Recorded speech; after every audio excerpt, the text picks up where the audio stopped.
Hello everyone. तर आज आपण आहोत सारनाथ येथीलच एका बौद्ध विहारामध्ये.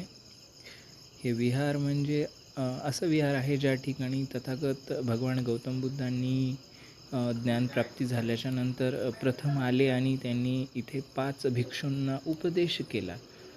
तेच हे स्थान आहे, ते आपण बघणार आहोत. तुम्ही पाहू शकता विहाराचा हा आजूबाजूचा व्ह्यू आहे. तुम्हाला मी थोड्याच वेळात पुढेसुद्धा घेऊन जाणार आहे. पुढच्या साईडने तुम्ही पाहू शकता त्या ठिकाणी ही जी मूर्ती दिसते तथागतांची, ही मूर्ती 5 भिक्षूंना उपदेश देताना आहे. तुम्ही आजूबाजूला भिक्षू पाहू शकता त्या ठिकाणी. तर त्यांनी उपदेश दिला आहे 5 भिक्षूंना. ही तीच जागा. खरंच मन खूप भारावून गेलं इथे येऊन.